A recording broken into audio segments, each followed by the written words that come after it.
Hello friends, आज की इस वीडियो में आपको 40 साइज में कटोरी ब्लाउज की कटिंग बताऊंगी। ये एक रिक्वेस्टेड वीडियो है और इस ब्लाउज को कटिंग करने के लिए हमने ब्लाउज का नाप लिया है और जो ब्लाउज का नाप है वो मैं आपको लेकर बताऊंगी। तो वीडियो को पूरा देखिएगा फ्रेंड्स, वीडियो बहुत ही हेल्पफुल होने वाली है। चलिए शुरू करते हैं। और इस ब्लाउज को कटिंग करने का जो मेन कपड़ा है इस टाइप से है। इस पे देखिए वर्क दिया हुआ पीछे के पल्ले में और इसी पल्ले के हिसाब से हमें अपनी स्लीव की लंबाई नाप लेनी है। तो देखिए पहले हम क्या करेंगे, ऐसे एम्ब्रॉयडरी के अकॉर्डिंग कपड़े को फोल्ड करेंगे और यहाँ पे देखिए 40 साइज का ब्लाउज है फ्रेंड्स, 12 इंच हमें ऐसे पीछे के पल्ले के लिए ले लेना है। इसके बाद जो बचता है वो हम स्लीव की लंबाई के लिए रखेंगे। तो इस तरीके से आपको पहले क्लियर कर लेना है कि आपकी स्लीव की लंबाई कितनी आ रही है और गले में पीछे के पल्ले में कितना मार्जिन मिल रहा है। जब आपके पास एम्ब्रॉयडरी वाला फैब्रिक हो ना, तो इस तरीके से आपको पहले क्लियर कर लेना है। तो ये देखिए फ्रेंड्स, ये जो एम्ब्रॉयडरी वाला पार्ट दिया हुआ है इसे आप चाहे तो आगे वाले पल्ले पर यूज कर सकते हैं अगर आप बैक ओपन बनाना चाहते हैं तो। पर हमारा ब्लाउज जो है फ्रंट ओपन रहेगा, वो भी कटोरी में रहेगा, तो हम इसे पीछे के गले में यूज करेंगे और डीप गले के हिसाब से कटिंग करेंगे। तो आगे हम आपको बताएंगे फ्रेंड्स। अब अस्तर को देखिए ऐसे लंबाई में फोल्ड कर लेना है, डबल फोल्ड, और फोल्डेड साइड हमने अपनी ओर रखा है। पीछे वाले पल्ले की मार्किंग हमें सबसे पहले करनी है फ्रेंड्स, तो पीछे वाले पल्ले से ही ब्लाउज का नाप लेंगे। तो देखिए आपको अच्छे से ब्लाउज को सेट कर लेना है और लंबाई नापनी है। तो शोल्डर हमेशा डाउन रहता है फ्रेंड्स, तो आपको लंबाई नापते समय इंची टेप देखिए स्लीव के पास रखना है और ब्लाउज की लंबाई को खींच कर नापना है। तो देखिए यहाँ पर लंबाई 15 इंच आ रही है फ्रेंड्स। और अब जो गला है, गले की पट्टी को नाप लेना है। पट्टी देखिए 3.5 इंच है, तो जितनी आपकी लंबाई आ रही है उसमें से 3.5 इंच निकाल देंगे तो गले की लंबाई आपको मिल जाएगी। अब आर्म होल नापने के लिए क्या करना है फ्रेंड, देखिए इस तरीके से सभी पॉइंट्स को परफेक्ट तरीके से देखिए ऐसे रख लेना है। और जहाँ पे स्लीप का ज्वाइंट आ रहा है देखिए एकदम स्लीप के ज्वाइंट के पास आपको इस तरीके से चौक से निशान लगा देना है और लाइन को सीधा मार्क कर लेना है। फिर इंची टेप को यहाँ से ऐसे रख के लंबाई नापनी है। तो आप देख सकते हैं कि हमारे आर्म होल की लंबाई 6.5 इंच आ रही है। तो लंबाई 6.5 इंच है। साथ ही आपको आर्म होल की गोलाई भी नाप लेना जरूरी है। तो देखिए यहाँ पे आर्म होल की गोलाई 9 इंच है, तो दोनों चीज आपको नाप के रखना है। अब देखिए फ्रेंड्स, हमें क्या करना है, पहले अस्तर को सीधा करना है। अब ब्लाउज की लंबाई 15 इंच की है, इसमें 1 इंच मार्जिन का लेना है। आपका जितना है आप अपने हिसाब से रखिएगा फ्रेंड्स। अब देखिए हम यहाँ पे क्या करेंगे, जो गले की पट्टी है वो 3.5 इंच की है। तो देखिए 3.5 इंच इस तरीके से नापना है, जो मार्जिन है उसके आधा इंच नीचे जाना है। तो 3.5 इंच नापने के बाद देखिए गले की लंबाई हमें मिल रही है 12 इंच। अब 12 इंच गले के हिसाब से ही हमें शोल्डर जो है वो लेना है 5.5 इंच। अगर आपका गला छोटा है यानी कि 10 या फिर 9 के बीच में है तब आप शोल्डर 6 इंच रखेंगे इस साइज में। तो देखिए गले के हिसाब से आपको शोल्डर 5.5 इंच लेना है, आर्म होल 6.5 इंच लेना है, जितना हमारे ब्लाउज के नाप में है। अब लाइन को सीधा मार्क कर लेंगे। इसके बाद देखिए फ्रेंड्स, हमें फिर से अपने ब्लाउज का नाप लेना है और ऐसे सेट कर लेना है। ब्लाउज की बटन को बंद कर लेना है और यहाँ से अब हम ब्लाउज की चेस्ट नापेंगे। तो देखिए जहाँ पे स्लीप का ज्वाइंट होता है वहां से दूसरे स्लीप के ज्वाइंट तक हमें चेस्ट को नापना है। तो ये हमारी अपर चेस्ट होती है जो कि 19 इंच की है। अगर पूरा नापेंगे तो ये 38 इंच की आएगी। अब 19 का आधा करेंगे ऐसे, तो कितना आएगा देखिए 9.5 इंच। और अब देखिए 9.5 इंच पर हम मार्क लगा लेंगे और इसमें मैं 2 इंच का मार्जिन रख रही हूँ फ्रेंड, मार्जिन आप अपने हिसाब से रख लीजिएगा। अब आर्म होल के पास देखिए क्या करना है फ्रेंड, जब भी डीप गला होता है शोल्डर कम लेने की वजह से यहाँ पर कपड़ा कम हो जाता है, जिसकी वजह से पीछे के पल्ले में खिंचाव आता है। खिंचाव आने से रिंकल पड़ता है। तो जब भी डीप नेक गला है आपको आधा इंच बाहर जाके इस तरीके से आर्म होल की लाइन को मार्क करना है। इसके बाद आर्म होल की लाइन को हाफ करना है और फिर आर्म होल की गोलाई देनी है। पहले आपको डॉट डॉट करके ऐसे गोलाई देनी है, फिर इसके बाद इस निशान को क्लियर कर लेना है। इसके बाद देखिए फ्रेंड्स, आधा इंच सिलाई का मार्जिन छोड़ के अब गोलाई नापनी है। तो कितनी गोलाई आई थी, 9 इंच। तो इस तरीके से देखिए 9 इंच हमें मिलना चाहिए। तो देखिए 9 इंच आ रहा है, यानी कि हमने जो नाप लिया एकदम परफेक्ट तरीके से लिया है। इसी तरीके से आपको भी लेना है। अब ब्लाउज की कमर नापेंगे। तो देखिए कमर कितनी है फ्रेंड्स, यहाँ पे कमर है 16.5 इंच की। अब इसको आधा करेंगे तो आएगा देखिए 8.25 इंच। तो 8.25 इंच पर कमर की मार्किंग कर लेंगे इस तरीके से। और फ्रेंड्स, ये जो गला है ना वो डीप नेक पे है, तो डीप नेक गले में टक्स की चौड़ाई ज्यादा नहीं लेनी है। हम यहाँ पर आधा इंच ही ले रहे हैं टक्स के लिए और 2 इंच मार्जिन का ले लेना है। मार्जिन आपको अपने हिसाब से रखना है, पर जितना आपने चेस्ट के पास रखा है उतना ही नीचे भी रख लेना है। कटिंग और फिटिंग की लाइन को मार्क कर लेना है। अब देखिए फ्रेंड्स, हम क्या करेंगे, यहाँ पे हमें शोल्डर पट्टी नाप लेनी है। तो देखिए शोल्डर पट्टी जितनी भी है आपको उतना नाप लेना है। तो यहाँ पे देखिए शोल्डर पट्टी 2 इंच की है, 2 से 2.25 इंच है, तो 2 इंच हम मानकर चलते हैं। तो 2 इंच शोल्डर पट्टी रखेंगे, इसमें 1 इंच मार्जिन का प्लस कर लेना है, यानी 3 इंच ले लेना है। गले की चौड़ाई 2.5 इंच मिल रही है हमको, और नीचे भी हम 2.5 इंच नाप करके इसका एक बॉक्स बना लेंगे। इसके बाद फ्रेंड्स, इसमें हल्का सा गले को मटका शेप देंगे। आप ऐसे सिंपल सा राउंड शेप भी दे सकते हैं इस नाप के हिसाब से। तो यहाँ पे हमने इस तरीके का शेप दिया है। अब हम आधा इंच शोल्डर को देखिए डाउन करेंगे गले की साइड। ऐसा करने से क्या होता है फ्रेंड्स कि हमारे गले पर ना बिल्कुल भी क्रीज नहीं आती, गला एकदम परफेक्ट तरीके से बैठा रहता है। अब कमर को आधा करके टक्स की मार्किंग कर लेंगे, और टक्स की जो लंबाई है ना वो हम सिर्फ गले की लंबाई के बराबर ही रखेंगे, उसके ऊपर बिल्कुल भी नहीं जाएंगे। और ये जो हमने आधा इंच टक्स के लिए लिया है, इसे यहाँ पर ऐसे पाव पाव इंच करके दोनों साइड से मार्क कर लेंगे, यानी कि पूरा हमने आधा इंच की टक्स यहाँ पर लगा लेनी है इस तरीके से फ्रेंड्स। और जब हम ये टक्स लगाते हैं ना, सिलते हैं, तो गला जब डीप होता है तो आर्म होल की साइड भागता है, जिसकी वजह से आर्म होल के नीचे क्रीज आने लगती है। इसके लिए यहाँ पर भी आपको पाव इंच उठा करके ये वाला मार्क लगा लेना है। इतना करने के बाद फ्रेंड्स, आपका पीछे का पल्ला एकदम परफेक्ट बनेगा, ना ही आपका शोल्डर गिरेगा, ना ही क्रीज आएगी, और ना ही ब्लाउज पीछे से ऊपर उठेगा, और ना ही आपका जो शोल्डर है वो आगे आएगा। ये सारी मार्किंग आप की परफेक्ट बनाएगी पीछे वाले पल्ले को। जितनी भी प्रॉब्लम पीछे वाले पल्ले में आती है, सारी प्रॉब्लम हमने यहाँ पर क्लियर कर ली है। अब देखिए फ्रेंड्स, आगे वाले पल्ले की कटिंग करेंगे। इसके लिए हमने अस्तर का खुला हुआ भाग अपनी ओर कर लिया है, और सबसे पहले आधा इंच हुकाई की पट्टी का मार्जिन ले लेंगे। इसके बाद पीछे वाले पल्ले को देखिए इसी लाइन के पास रखेंगे। अब देखिए फ्रेंड्स, यहाँ पे लंबाई जो है 1 इंच आगे के पल्ले में एक्स्ट्रा लेनी है, आधा इंच बेल्ट के लिए और आधा इंच कटोरी के शेप के लिए। अब इस तरीके से जितना हमारा पीछे का पल्ले का मार्क है उतना उतार लेना है। कटिंग करके एक्स्ट्रा कपड़े को हटा देंगे ताकि आपको अच्छे से समझ में आए। ये देखिए पीछे के पल्ले के बराबर हमने सारी मार्किंग करी है, सिर्फ हमने 1 इंच लंबाई बढ़ाई है और आधा इंच हुकाई की पट्टी का मार्जिन लिया है। अब हम क्या करेंगे फ्रेंड, देखिए ये जो मार्जिन इस वाली लाइन को मार्क कर लेंगे और तैयार के पास कट लगा लेंगे, क्योंकि कटोरी ब्लाउज में आर्म होल की साइड कुछ भी नहीं करना है, तो जो फिटिंग की सिलाई है ना इसी पर आती है। और अब देखिए इस तरीके से आर्म होल की लाइन को मार्क करेंगे। तो जितना शोल्डर है उतना नीचे भी नाप लेना है, 5.5 इंच, और लाइन को सीधा कर लेना है। अब इस पे आधा इंच की गहराई देंगे। तो ये जो गहराई है मैं आपको अभी नाप कर दिखाती हूँ। कॉर्नर से हमने 1 इंच नाप कर छोड़ा हुआ है, इसके बाद गहराई की मार्किंग करी है। देखिए कॉर्नर से 1 इंच पर हमने गहराई दी है। अब हम क्या करेंगे, यहाँ पे जितनी शोल्डर पट्टी पीछे की है उतना ही आगे ले लेंगे, देखिए इस तरीके से। और गले की चौड़ाई लेना है 2.5 इंच, लंबाई में यहाँ पर 6.5 इंच ले रही हूँ। इसका एक बॉक्स बना लूंगी फ्रेंड्स, देखिए इस तरीके से। और अब एक निशान हमें 5 इंच पर ऐसे लगा के यहीं से गले का शेप देना है। और मैं बता दूं फ्रेंड्स कि आगे का जो पल्ला है इस ब्लाउज का वो 4 टक्स में है, और हमें बनाना है कटोरी ब्लाउज। तो हम क्या करेंगे, हमें ब्लाउज से नाप नहीं लेना है, अपने हिसाब से मार्किंग करनी है। जैसे मैं आपको बता रही हूँ फ्रेंड्स, इस तरीके से आपको भी करनी है। जितना चेस्ट है उसमें 1 इंच प्लस कर लेना है। हमारी चेस्ट 9.5 इंच है, देखिए हमने 10.5 इंच पर मार्क लगाया है।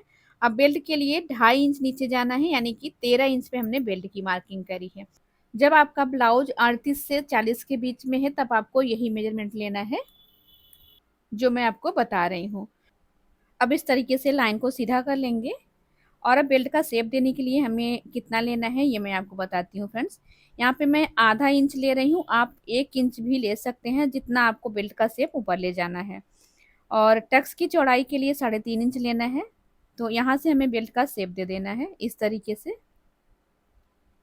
और अभी देखिए फ्रेंड्स, हम क्या करेंगे, इधर की साइड ना आधा इंच पर एक मार्क लगाएंगे, जो कि सभी साइड में इतने पर ही लगता है, और इस शेप को इस तरीके से मिलाएंगे। अब जो मार्जिन है, मार्जिन को भी हम मार्क कर लेते हैं, क्योंकि यही हमारी फिटिंग की लाइन होती है। कटोरी ब्लाउज में यही तो खासियत होती है फ्रेंड्स कि जो हमारी फिटिंग की लाइन होती है फिटिंग की ही रहती है, बिल्कुल भी इधर उधर नहीं जाती है। अब बेल्ट पर कमर की मार्किंग करेंगे, तो 2 इंच का मार्जिन छोड़ के कमर का नाप लेंगे 8.25 इंच, आधा इंच हुक्का की पट्टी का ले लेंगे। तो इस तरीके से बेल्ट कंप्लीट हो गया है। और अब इधर की साइड से कटोरी की मार्किंग भी करेंगे। तो देखिए मार्जिन छोड़ करके हमें लेना है 2.5 इंच, जो कि तैयार है। आधा इंच इसमें सिलाई का मार्जिन लेना है, यानी कि हमने देखिए यहाँ पर 3 इंच लिया है, तो कटोरी का साइज आपको खुद ब खुद मिल जाएगा। तो देखिए कितना आ रहा है, 6.5 इंच, यानी कि कटोरी का जो हमारा तैयार साइज रहेगा वो 6.5 इंच रहेगा। आर्म होल के पास देखिए 2.5 इंच से 2 पॉइंट में ज़्यादा ले रही हूँ, आपको इतना ही रखना है, 2.5 से कम बिल्कुल भी नहीं रखना है। अब दोनों पॉइंट को देखिए ऐसे स्केल से मिला लेना है। ये देखिए टक्स पॉइंट वाली लाइन को पहले सीधा कर लेते हैं, ये वाली लाइन टक्स की है। अब हमें कटोरी का शेप देने के लिए देखिए क्या करना है, यहाँ पे हल्का सा ऐसे गोलाई दे देनी है, तो कटोरी का शेप देखिए एकदम परफेक्ट तरीके से बन जाएगा। अब मैं इसकी कटिंग कर लेती हूँ फ्रेंड्स। यहाँ पर ध्यान से देखिएगा फ्रेंड्स, हमने बेल्ट को सीधा कट किया है और जो एक्स्ट्रा था उसको भी निकाल दिया है। अब यहाँ पर जो इतना एक्स्ट्रा दिख रहा है ये काट के हम निकाल देंगे, इससे हमारी कटोरी का जो शेप है वो परफेक्ट तरीके से आता है। तो आपको भी इसी तरीके से करना है जैसे मैंने आपको बताया है। अब देखिए फ्रेंड्स, हम मार्किंग के हिसाब से कटिंग कर लेते हैं। ये हमारी गहराई है, तो गहराई को भी कट कर लेना है, भूलना नहीं है कि यहाँ पे अगर आप कटिंग नहीं करेंगे तो आर्म होल के पास झोल आएगा। अब इस वाले पार्ट को पीछे वाले पल्ले पे ऐसे रख के देखिए सेट कर लेना है, बराबर कर लेना है, बिल्कुल भी एक्स्ट्रा नहीं होना चाहिए क्योंकि फिटिंग हमें इसी पर लगानी है। अब कटोरी का साइज देखिए यहाँ से क्लियर कर लेते हैं, कितना है, 6.5 इंच, यानी हमारी तैयार कटोरी 6.5 इंच आएगी। इस तरीके से साइड का पार्ट और बेल्ट का पार्ट कंप्लीट है। अभी हमें कटोरी को अलग से कट करना है। इसके लिए देखिए फ्रेंड्स, हमने अस्तर अलग से ले लिया है। अगर आपका अस्तर 1 से 1.25 मीटर है तो आप एक अस्तर में कंप्लीट कर लेंगे। हमारा अस्तर छोटा था, हमने देखिए दूसरा अस्तर लिया है इसके लिए। अब कॉर्नर पे देखिए इस तरीके से जहाँ पे कपड़ा स्ट्रेचेबल है वहीं पे कटोरी को रखना है, और जैसी कटोरी का मार्क है अभी ऐसे ही उतार लेना है। जैसे मैं उतार रही हूँ फ्रेंड ऐसे ही आपको भी करना है। हमेशा कटोरी को स्ट्रेचेबल जगह पे कट करना है, या फिर जहाँ पे आपके कपड़े में कोना है जैसे मैंने रखा हुआ है। आई होप कि आप ये चीज़ समझ पा रहे हैं, इससे आपकी कटोरी का पफ परफेक्ट बनेगा। तो कटोरी को उतारने के बाद देखिए फ्रेंड्स, हम क्या करेंगे, अब हम इसमें मार्जिन लेंगे। मार्जिन कितना लेना है ये क्लियर कर लेना है। ऊपर की साइड देखिए आधा आधा इंच दोनों साइड से ले लेना है, और नीचे की साइड हम दोनों साइड से 1.5 1.5 इंच लेंगे। देखिए 1.5 इंच इधर लेना है, 1.5 इंच इधर भी ले लेना है। अब यहाँ से यहाँ तक जितना आ रहा है उसका आधा कर लेना है। तो देखिए इस तरीके से इसको आधा करेंगे। आधा करने के बाद जहाँ पर आया है वहाँ पे पॉइंट लगाएंगे, और यहाँ पर भी हमें 1.5 इंच एक्स्ट्रा लेना है। देखिए इस तरीके से अब जितने भी पॉइंट्स हमें मिले हैं सभी सभी को हमें स्केल से मिलाना है। देखिए इस तरीके से। अब इधर की साइड फ्रेंड्स, अगर आपको ये वाला पार्ट बड़ा लग रहा है तो आप अपने हिसाब से इसको छोटा भी कर सकते हैं। देखिए हमने 5 इंच पर लिया है और इसको यहाँ पर इस तरीके से मिलाएंगे। यहाँ पे देखिए फ्रेंड्स, यहाँ का जो पॉइंट है आपको थोड़ा सा ऊपर भी मार्क कर लेना है, कोई दिक्कत नहीं है। पर मैं इसी पर मार्क कर रही हूँ इसलिए क्योंकि इसमें हमें एक बीच में सिलाई डालनी है डबल कटोरी की तरह। अगर आप इसको सिलाई करते समय जब अपने पार्ट में जॉइन करेंगे थोड़ी सी कटोरी आपकी बड़ी आएगी, फिर आपको उसको छटाई कर लेनी है, कोई दिक्कत नहीं आएगी। जितना बढ़ेगी उतना ही आपको काट देना है। बाकी जो आपका शेप है इस तरीके से मार्क कर लेना है। तो यहाँ पे देखिए फ्रेंड्स, हमने कटोरी की मार्किंग कंप्लीट कर ली है। अब हम इसमें टक्स की मार्किंग करेंगे। तो टक्स देखिए कितने इंच पर लगाएंगे, टक्स की पूरी लंबाई हम देखिए यहाँ से यहाँ तक 3.5 इंच रख रहे हैं, और इस लाइन को मार्क कर लेंगे। अब इस कटोरी को कट कर लेते हैं। कट करने के बाद इसमें टक्स की मार्किंग करेंगे, यानी कि कितने इंच की टक्स लगाएंगे ये मैं आपको बताऊंगी। तो जैसी हमारी कटोरी की मार्किंग है ऐसे ही कट कर लेना है।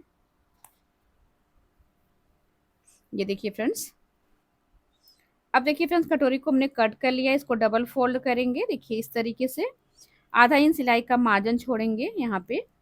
अब कटोरी का जो साइज है वो 6.5 इंच का है, 6.5 इंच को ऐसे आधा करेंगे और मार्जिन के पास देखिए ऐसे रखेंगे, और जितना आ रहा है उतने पे निशान लगाएंगे। बाकी जो बच रहा है वो टक्स की सिलाई में जाएगा। तो इस तरीके से इतनी चौड़ी हमारी टक्स इसमें आ जाएगी। तो यहाँ पे हमारी देखिए सिंगल कटोरी बनके कंप्लीट हो गई है फ्रेंड्स। आई होप कि आपको सारी चीज़ें अच्छे से समझ में आई हों।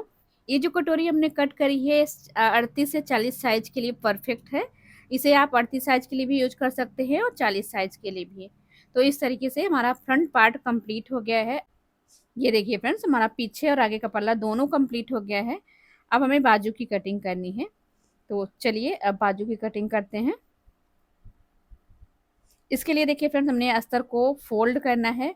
तो अगर हम ऐसे 4 फोल्ड में अस्तर को करेंगे तो जॉइंट लगाना पड़ेगा। तो हम क्या करेंगे, दोनों स्लीव अलग-अलग कट करेंगे। पहले एक स्लीव कट करेंगे, इसके बाद दूसरी कट कर लेंगे। तो हमें स्लीव के लिए कपड़ा फोल्ड करना है। इसके लिए पीछे वाले पल्ले का चेस्ट नाप लेंगे। तो देखिए चेस्ट है 9.5 इंच, इसमें आधा इंच प्लस कर लेना है। जब भी आपका डीप गला है तब आपको चेस्ट में आधा इंच प्लस करके स्लीव के लिए कपड़ा फोल्ड करना है। तो यहाँ पे मैंने 10 इंच पर देखिए फोल्ड किया है। स्लीव की लंबाई 7.5 इंच है, 1 इंच इसमें मार्जिन का प्लस करके 8.5 इंच पर ले लेना है। तो हमने 10 इंच चौड़ाई में और 8.5 इंच लंबाई में कपड़ा ले लिया है।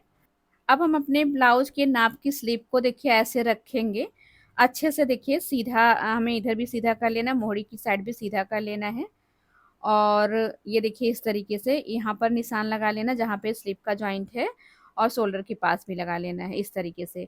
अब मैं आपको क्लियर करती हूँ फ्रेंड्स, इसे नाप करके देखिए डाउन का मार्क कितने इंच पर आया है, 3.5 इंच पर। तो 3.5 इंच पर ऐसे एक लाइन मार्क कर लेनी है, ये देखिए।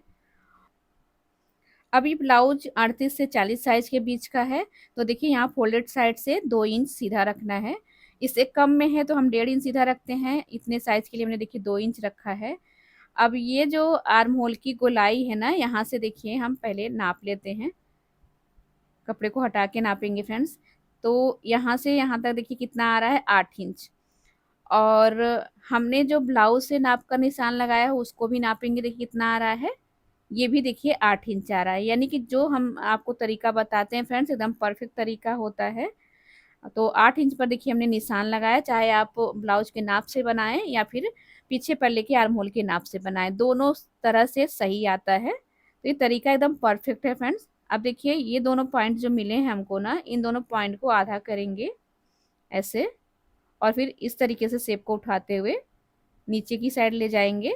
ये देखिए स्लिप का शेप बन गया फ्रेंड्स। और अब हमें क्या करना है, स्लीव की मोहरी के लिए, तो पहले हमें अपने नाप का जो छोटा वाला नाप मोहरी है उसको नाप लेना है। तो छोटी वाली मोहरी देखिए फ्रेंड्स यहाँ पे आ रही है। आप अगर इस तरीके से मार्किंग करते हैं ना तो आपके स्लीव में बिल्कुल भी झोल नहीं आएगा, स्लीव की फिटिंग बहुत ही अच्छी आएगी।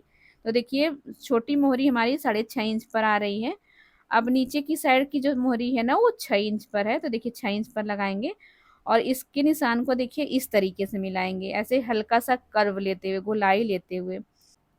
अगर आप स्केल से दोनों पॉइंट को मिला देंगे तो देखिए कितना अंतर आता है फ्रेंड्स, मैं आपको दिखाती हूँ। ये देखिए कम से कम आधा इंच का अंतर आया बीच में। और अगर आप स्केल वाली कटिंग करेंगे तो इससे आपकी स्लीव लूज आएगी, लूज आने से इसकी फिटिंग सही नहीं आएगी। तो आपको ऐसे हल्का सा गोलाई लेते हुए शेप देना है। अगर आपको थोड़ा सा और लूज पसंद है तो गोलाई में ही आपको लूजिंग देनी है, स्केल से तिरछा मार्क नहीं करना है। तो इस तरीके से ये देखिए हमने मार्क आपको बता दिया फ्रेंड्स। अब हमने 2 इंच का मार्जिन रख देना है, जितना हमने ब्लाउज के पार्ट में रखा है उतना ही मार्जिन हमें यहाँ पर भी रख देना है। इसके बाद देखिए स्लीव की कटिंग हमारी, मार्किंग हमारी कंप्लीट हो गई फ्रेंड। मैं इसकी कटिंग कर लेती हूँ। और अब इसमें गहराई देना है, तो इसके लिए क्या करना है, देखिए पहले तैयार पे कट लगा लेते हैं। और इसको देखिए हल्का सा 1 इंच के लगभग पीछे ले लेना है, आगे पीछे कर लेना है स्लीव को। तो ऊपर की साइड जो एक्स्ट्रा दिखेगा कपड़ा उसको कट कर देना है। इससे स्लीव में गहराई आ जाती है और एकदम आसानी से आ जाती है फ्रेंड्स। अगर आप बिगिनर भी होंगे ना तो इस तरीके से स्लीव की कटिंग कर लेंगे। स्लीव की कटिंग जैसा आप लोग करते हैं वैसा ही करना, स्लीव की कटिंग कुछ करना नहीं होता है। आधा इंच सिलाई का मार्जिन छोड़ के देखिए आर्म होल पर स्लीव की गोलाई को नाप लेना है। आप देख सकते हो कि एकदम परफेक्ट हमारे आर्म होल पर स्लीव बैठ रही है, यानी कि हमारा ब्लाउज जो है परफेक्ट तरीके से कटिंग हो चुका है। अब हम क्या करेंगे, अपना मेन कपड़ा लेंगे, मेन कपड़े को एम्ब्रॉयडरी के हिसाब से फोल्ड करेंगे और अस्तर को रख के थोड़ा कपड़ा बढ़ा बढ़ा के हमें कट कर लेना है। इस तरीके से फ्रेंड्स हमारे ब्लाउज की जो है कटिंग कंप्लीट हो गई है। हमने पूरी कोशिश की है कि मैं आपको अच्छी तरीके से बता सकूं। अगर आपको हमारे बताने का तरीका अच्छा लगा हो फ्रेंड्स तो आप वीडियो को लाइक कर दीजिएगा और दोस्तों के साथ शेयर कर दीजिएगा। अभी तक आप लोगों ने चैनल को सब्सक्राइब नहीं किया, सब्सक्राइब। तब तक आप लोग खुश रहिएगा, ख्याल रखिएगा। Thank you. आपको किस टाइप की वीडियो देखनी है आप कमेंट बॉक्स में ज़रूर बताया करें। और फ्रेंड्स मिलते हैं नेक्स्ट वीडियो में एक नए टॉपिक के साथ। आप लोग अपना ख्याल रखिएगा, खुश रहिएगा। Thank you.